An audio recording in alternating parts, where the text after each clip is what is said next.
ប្រទេសរុស្ស៊ីកំពុងសម្ងំផលិតអាវុធនៅក្នុងបរិមាណច្រើនសន្ធឹកសន្ធាប់និងគ្មានប្រទេសណានៅលើពិភពលោកអាចធ្វើបានដូចខ្លួននិងសូម្បីតែស្រមៃនេះបើតាមការបញ្ជាក់របស់លោក Sergei Chemezov ប្រធានក្រុមហ៊ុនផលិតអាវុធការពារជាតិរុស្ស៊ី Rostec ថ្លែងនៅក្នុងបទសម្ភាសន៍ជាមួយទីភ្នាក់ងារសារព័ត៌មាន TASS កាលពីថ្ងៃអង្គារលោក Chemezov និយាយថារុស្ស៊ីបានបង្កើនការផលិតអាវុធយ៉ាងខ្លាំងក្លាចាប់តាំងពីផ្ទុះចំនួនជាមួយអ៊ុយក្រែននៅក្នុងឆ្នាំ2022លោកថាការសម្រុកផលិតសព្វាវុធទាំងនោះរួមមានគ្រាប់កាំភ្លើងធំគ្រាប់បែកទម្លាក់ពីលើអាកាសយន្តហោះចម្បាំងរថក្រោះកាំភ្លើងយន្តប្រព័ន្ធសង្គ្រាមអេឡិចត្រូនិកយន្តហោះដ្រូននិងសព្វាវុធជាច្រើនផ្សេងទៀតនៅក្នុងបរិមាណដ៏ច្រើនសន្ធឹកសន្ធាប់ហើយគ្មានប្រទេសណាមួយនៅលើពិភពលោកអាចផលិតគ្រាប់ផ្លោងនិងគ្រាប់បែកទម្លាក់ពីលើអាកាសបានច្រើនដោយរុស្ស៊ីនោះទេ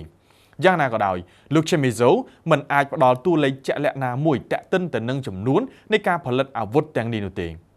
ក៏ប៉ុន្តែលោកប្រធានាធិបតីរុស្ស៊ី Vladimir Putin ធ្លាប់បានលើកឡើងកាលពីខែឧសភាឆ្នាំ2024ថាការផលិតគ្រាប់រំសេវរបស់ប្រទេសរុស្ស៊ីបានកើនឡើង14ដងក្នុងអំឡុងពេលមានសង្គ្រាមជាមួយនឹងអ៊ុយក្រែនស្របពេលដែលការផលិតយន្តហោះដ្រូនហក់ឡើង4ដងខណៈរថភេរដែកស្ទុះងើបឡើង3.5ដង